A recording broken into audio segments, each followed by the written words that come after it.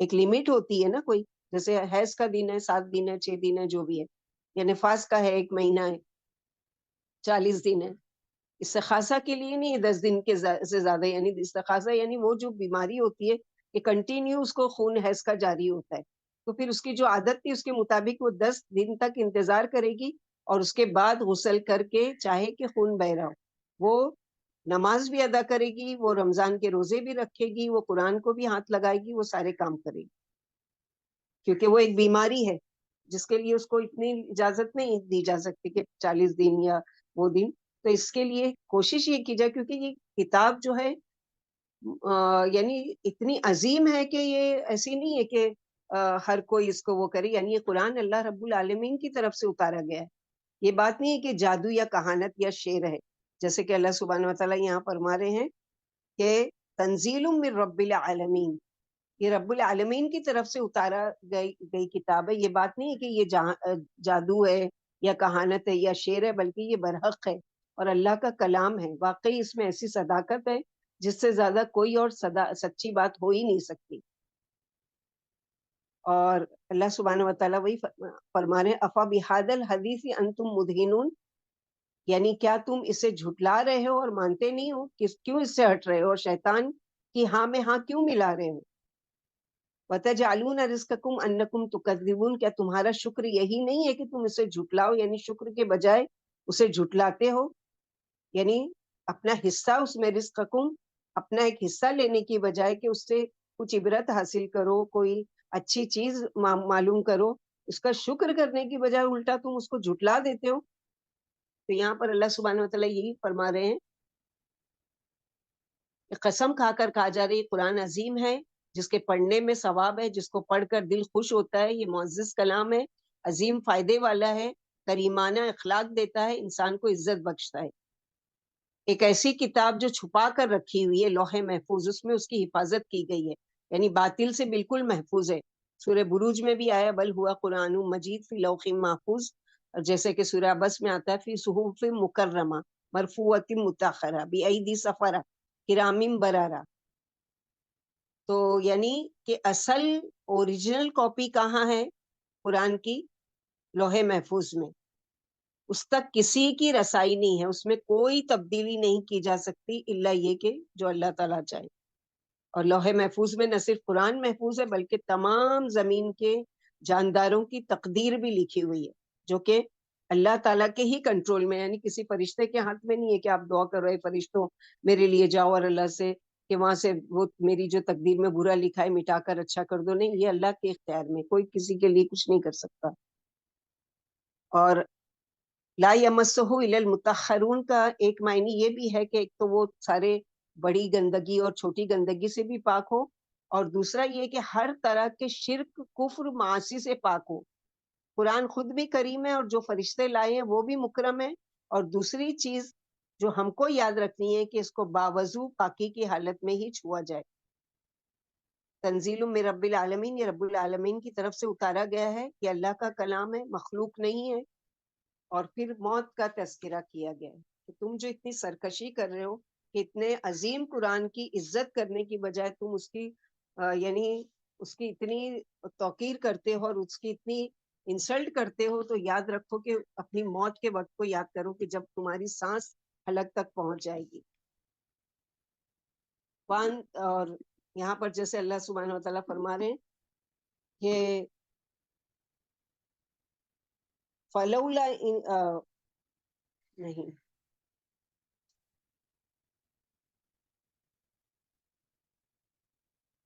فلولا اذا بلغت الحلقوم، یعنی پس کیوں نہیں جب پہنچ جاتی ہے حلق کو تمہاری جان، یعنی چھوڑے رکھتے ہو اس کتاب کو، پھر ایک وقت آتا ہے جب تم پکڑ لیے جاتے ہو، یعنی کتاب کو تم نہیں پکڑتے، لیکن ایک وقت آتا ہے کہ تمہاری جان کو پکڑ لیا جاتا ہے، تمہاری جان حلق تک پہنچ جاتی ہے۔ حلقوم کہتے ہیں نرخرے کو، اکھڑنے لگتا ہے تمہارا سانس جو ہے وہ تمہاری اکھڑنے لگتی ہے۔ تو یہاں پر اللہ سبحانہ و تعالیٰ مرنے والے کے پاس ہمارے فرشتے موجود رہتے ہیں، یعنی ایک شخص کی آخری سانسیں سکرات کا عالم ہے، روح کھینچ کر حلق میں اٹک گئی ہے، تم سب سامنے بیٹھے ہوئے حسرت بھری نگاہوں سے اس کو تک رہے ہوتے ہو، لیکن تم کچھ بھی نہیں کر سکتے، جیسا کہ سورہ قیامہ میں آئے گا کلا اذا بلغت التراقی وقیل من راق، یعنی نہیں جب روح سینے میں آ کر اٹک جائے گی اور یقین ہو جائے گا کہ اب جدائی کا وقت آ پہنچا ہے، اور پنڈلی پر پنڈلی چڑھ جائے گی، آج تیرے رب ہی کی طرف پلٹنا ہے۔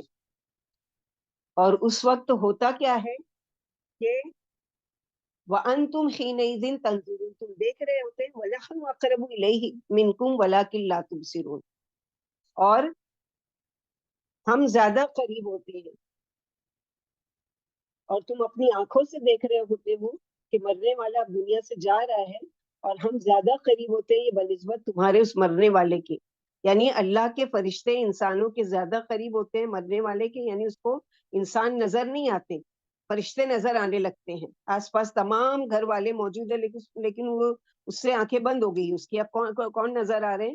موت کے فرشتے جو ملک الموت ہے، جو اس کی روح قبض کرنے آئے، دنیا کا پردہ اس سے ہٹ جاتا ہے، دوسری دنیا اس کو نظر آنے لگتی ہے، وَلَٰكِن لَا تُبْصِرُونَ، لیکن تم نہیں دیکھتے ہوتے۔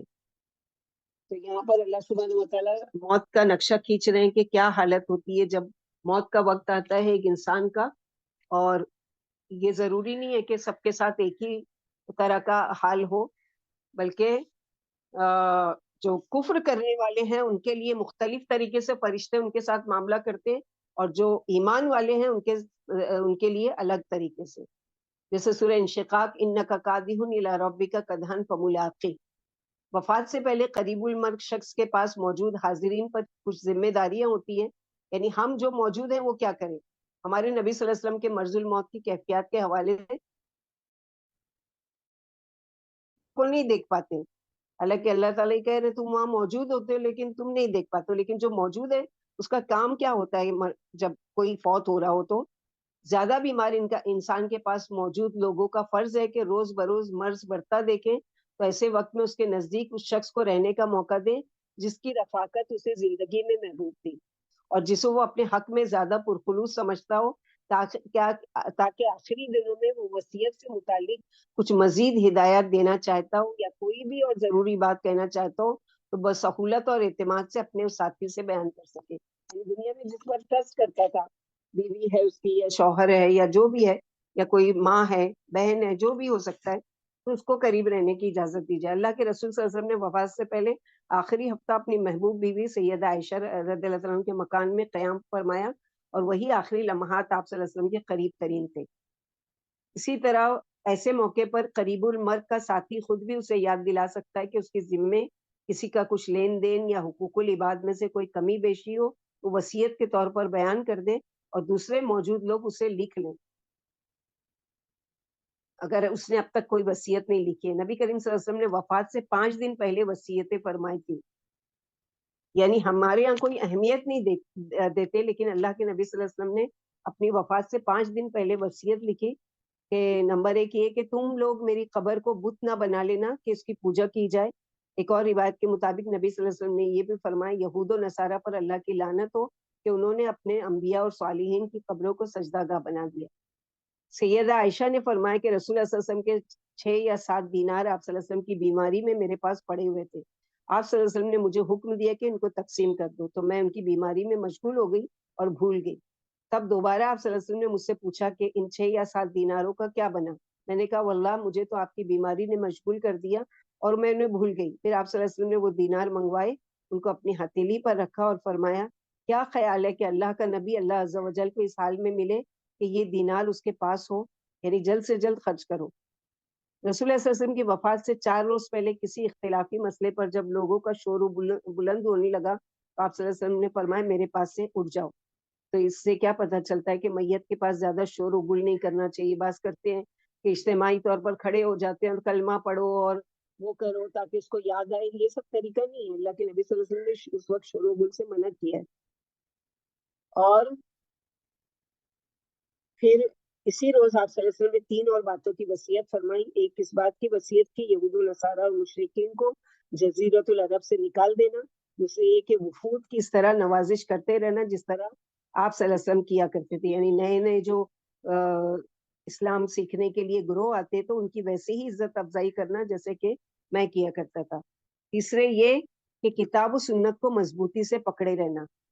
سیدہ عائشہ کہتی ہے کہ نبی کریم صلی اللہ علیہ وسلم حالت صحت میں فرمایا کرتے تھے کسی نبی کی روح اس کو اس وقت تک قبض نہیں کیا جاتا جب تک کہ وہ جنت میں اپنا ٹھکانہ نہ دیکھ لے. پھر اس کو اختیار دیا جاتا ہے موت یا دنیا میں رہنے کی مزید مہلت کا. یعنی ہر انبیاء کو مہلت دی گئی کہ یا تو چاہتے ہیں تو اور زندگی ان کی بڑھا دی جائے یا موت کو. جب آپ صلی اللہ علیہ وسلم سخت بیمار ہوئے ان کا سر میری گود میں تھا تو ان پر غشی طاری ہوئی. پھر ذرا سا ہوش میں آئے تو آنکھیں چھت کی طرف لگا دی اور فرمانے لگے یا اللہ بلند رفیقوں میں رکھنا. اللہم الرفیق الاعلی. اس وقت میں سمجھ گئی کہ آپ کو بھی اختیار دیا گیا ہے مگر آپ صلی اللہ علیہ وسلم نے ہمارے پاس رہنے کو اختیار نہیں فرمایا. اور پھر میں پہچان گئی کہ اسی حدیث کا موضوع ہے جو آپ اپنی حالت صحت میں فرمایا کرتے تھے. تو آخری بات جو آپ صلی اللہ علیہ وسلم نے اپنی زبان سے ادا کی وہ کیا تھی کہ اللہم الرفیق الاعلی. ابن عباس رضی اللہ عنہ سے روایت ہے سیدنا عمر نے لوگوں سے پوچھا یہ جو اللہ تعالیٰ نے فرمایا اذا جاء نصر اللہ والفتح فتح سے کیا مراد ہے؟ انہوں نے کہا شہروں اور محلوں کا فتح ہونا. پھر عمر رضی اللہ عنہ نے مجھ سے پوچھا ابن عباس آپ اس بارے میں کیا کہتے ہیں؟ میں نے کہا اس سے تو محمد صلی اللہ علیہ وسلم کی وفات مراد ہے یا یہ کہ ایک مثال ہے جس میں کوئی گویا کہ آپ صلی اللہ علیہ وسلم کی وفات کی خبر دی گئی ہے. سیدہ عائشہ فرماتی رسول اللہ صلی اللہ علیہ وسلم یہ کلمات کثرت سے پڑھا کرتے تھے سبحان اللہ و بحمدہ استغفر اللہ واتوب الیہ. قریب المرض زندگی کی آخری گھڑیوں میں اگر اللہ تعالیٰ کی عبادت مثلا نماز ادا کرنا چاہتا ہے تو اس کو وضو کرانے میں یا پہلو کے بل کروٹ دلانے میں یا اگر وہ اٹھ کر نماز پڑھنے کی ہمت پاتا ہے تو حاضرین کو اٹھنے میں اس کی مدد کرنی چاہیے. وفات سے قبل رسول اللہ صلی اللہ علیہ وسلم نے اپنی طبیعت میں مرض کی 13 یا 14 دن کی مدت کے بعد قدر بہتری محسوس کی. چنانچہ 2 آدمیوں کے سہارے چل کر نماز ظہر کے لیے تشریف لائے اور ان میں سے ایک عباس رضی اللہ عنہ تھے. اس وقت سیدنا ابو بکر رضی اللہ عنہ نماز پڑھا رہے تھے. وہ آپ صلی اللہ علیہ وسلم کو دیکھ کر پیچھے ہٹنے لگے. آپ صلی اللہ علیہ وسلم نے اشارے سے فرمایا کہ پیچھے مت ہٹو اور لانے والوں کو فرمایا مجھے ان کے پہلو میں بٹھا دو. چنانچہ آپ صلی اللہ علیہ وسلم کو ابو بکر رضی اللہ عنہ کے پہلو میں بائیں طرف بٹھا دیا گیا. پھر نبی صلی اللہ علیہ وسلم بیٹھے بیٹھے نماز پڑھنے لگے اور ابو بکر اسی طرح کھڑے کھڑے نبی صلی اللہ علیہ وسلم کی نماز میں پیروی کرنے لگے اور تمام صحابہ کرام کی ابو بکر رضی اللہ عنہ کی تکبیر کے پیچھے نماز پڑھ رہے. اللہ کے رسول صلی اللہ علیہ وسلم کو طہارت اور پاکیزگی کا حالت نزا میں بھی اتنا ہی خیال تھا جتنا کہ اپنی حیات مبارکہ میں ہوا کرتا تھا. آپ صلی اللہ علیہ وسلم نے اپنی وفات سے قبل آخری دن اللہ تعالیٰ سے مخاطب ہونے کے لیے کے علاوہ جو آخری عمل فرمائے وہ مسواک کرنا تھا جیسے کہ مومنین عائشہ رضی اللہ عنہ کی حدیث سے ثابت ہے.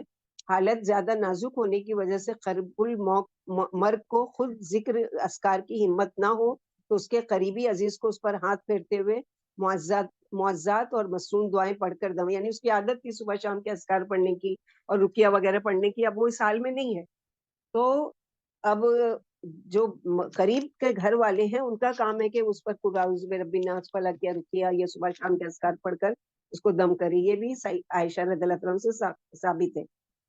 ام المومنین سیدہ عائشہ فرماتی وفات کے وقت رسول اللہ صلی اللہ علیہ وسلم کے سامنے پانی کا ایک کٹورا رکھا تھا. آپ صلی اللہ علیہ وسلم اپنے دونوں ہاتھ پانی میں ڈالتے اور منہ پر پھیرتے اور فرماتے لا الہ الا اللہ ان للموت سکرات. اللہ کے سوا کوئی معبود نہیں بے شک موت کے لیے سختیاں ہیں. آخر میں آپ صلی اللہ علیہ وسلم نے اپنا ہاتھ اٹھایا اور فرمایا اللہم اغفر لی وارحمنی والحقنی بالرفیق الاعلی.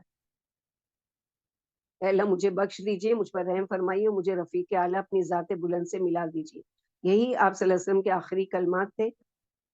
سیدہ عائشہ فرماتی اللہ کے رسول صلی اللہ علیہ وسلم میرے سینے اور ٹھوڑی کے درمیان فوت ہوئے. بوقت وفات آپ صلی اللہ علیہ وسلم کی تکلیف دیکھنے کے بعد میں نے کبھی کسی کے بارے میں تکلیف کم ہونے کا تصور یعنی اللہ کے رسول صلی اللہ علیہ وسلم کو اتنی تکلیف تو عام لوگوں کو کتنی زیادہ ہوتی ہوگی. سیدہ عائشہ سے روایت ہے انہوں نے فرمایا جب نبی کریم صلی اللہ علیہ وسلم کی وفات ہوئی تو اس وقت ان کی عمر مبارک 63 سال تھی. تو مرنے والے جو ہیں ان کے ساتھ مختلف معاملے ہوتے ہیں، جو اللہ تعالیٰ کے نافرمان کافر اور فاجر ہوتے ہیں. اللہ کے رسول صلی اللہ علیہ وسلم نے فرمایا جو کافر شخص ہے، ایک روایت میں آپ صلی اللہ علیہ وسلم نے فرمایا، اور جو فاجر انسان ہے جب وہ دنیا سے قطع تعلق کرنے والا اور آخرت کی جانب جانے والا ہوتا ہے تو اس کی طرف آسمان سے فرشتے نازل ہوتے ہیں جو بڑے سخت دل اور شدت و سختی والے ہوتے ہیں. ان کے چہرے کالے سیاہ ہوتے ہیں، ان کے پاس جہنم کا لباس ہوتا ہے. پھر وہ حد نگاہ تک اس شخص کے پاس بیٹھ جاتے ہیں. پھر موت کا فرشتہ آتا ہے اور وہ اس کے سر کے قریب بیٹھ جاتا ہے. پھر وہ کہتا ہے ایتھا النفس الخبیثہ اخرجی الی سخطی من اللہ وغضب، اے خبیث جان اللہ کی ناراضگی اور غضب کی طرف نکل. فرمایا پھر تو وہ روح اس کے پورے جسم میں پھیل جاتی ہے. تب ملک الموت اس روح کو اس طرح کھینچتے ہیں جیسا کہ بہت ساری کانٹے دار شاخوں پر پھیلے بھیگے ہوئے اونی کپڑے، جس کی قسم کھائیے نا اللہ تعالیٰ نے، والنازعات غرقا والناشطات نشطا. یوں جب روح کو موت کا فرشتہ کھینچ لیتا ہے تو آسمان اور زمین کے درمیان اور آسمان میں جو بھی فرشتے ہیں وہ اس پر لعنت بھیجتے ہیں، اور پھر ہر دروازے کے فرشتے اللہ سے التجا کرتے ہیں کہ اس روح کا جو واپسی کا راستہ ہے ہماری طرف سے نہیں ہو.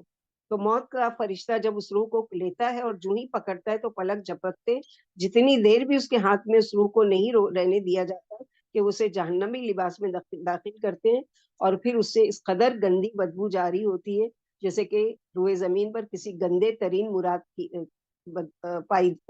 مردار کی پائی جاتی ہے. پھر اسے لے کر فرشتے اوپر چڑھتے ہیں اور فرشتوں کے جسم جس گروہ پر سے بھی ان کا گزر ہوتا ہے وہ پوچھتے ہیں کون ہے یہ خبیث روح؟ تو وہ جواب دیتے ہیں یہ فلاں بن فلاں کا بیٹا ہے، اور دنیا میں اس کا جو سب سے گندا نام ہوتا ہے وہ لے کر تعارف کراتے ہیں.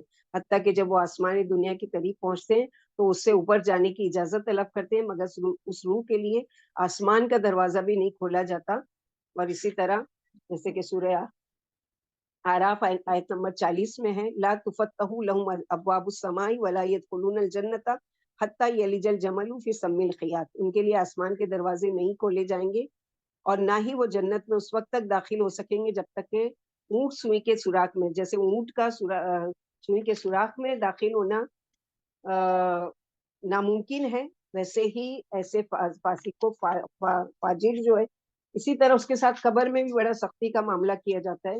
اور ہمیشہ یعنی جنت کی کھڑکی دکھائی جاتی ہے جس کے لیے وہ حسرت کرتا ہے اور کہ یہ موقع مجھے ملا تھا مجھ سے چھن گیا، اور اس طرح سے پھر اس کو ہمیشہ کے لیے جہنم کی عذاب اور جہنم کی کھڑکی دکھائی جاتی ہے. اسی طرح جو نیکوکار لوگ ہوتے ہیں ان کے لیے بہترین مہمانی ہے. اللہ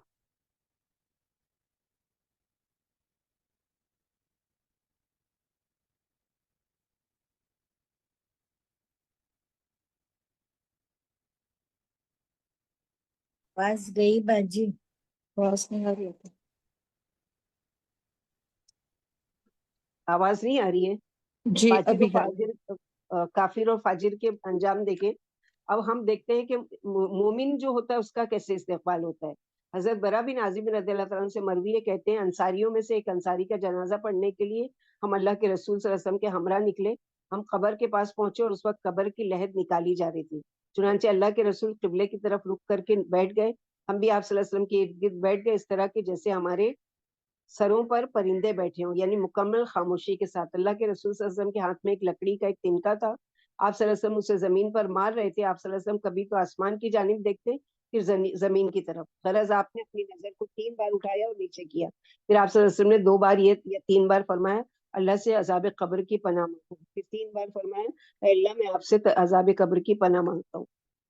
پھر آپ صلی اللہ علیہ وسلم نے فرمایا بے شک مومن بندہ جب دنیا کو چھوڑ رہا ہوتا ہے آخرت میں جا رہا ہوتا ہے تو اس کی جانب آسمان سے فرشتے اترتے ہیں. ان کے چہرے سفید ہوتے ہیں اس قدر کے گویا وہ سورج ہیں. اس کے پاس جنت کی پوشاکوں میں سے پوشاک ہوتی ہے اور جنت کی خوشبو بات میں سے خوشبوئیں ہوتی ہیں. پھر وہ اس بندے مومن کے پاس بیٹھ جاتے ہیں. وہ اتنی تعداد میں ہوتے ہیں جہاں تک نظر جاتی ہے، فرشتے ہی فرشتے. ہم لوگ سمجھتے ہیں ایک ملک موت آتا ہے، نہیں، وہ پوری ٹیم کو لے کر آتے ہیں. پورا بڑا گروہ ہوتا ہے، یعنی حد نگاہ تک فرشتے ہی فرشتے ہوتے ہیں. پھر ملک الموت یعنی ان کا جو ہیڈ ہوتا ہے یعنی موت کا فرشتہ وہ بندے مومن کے سر کے قریب بیٹھ جاتا ہے اور کہتا ہے یا یہ تو نفس المطمئنہ، اے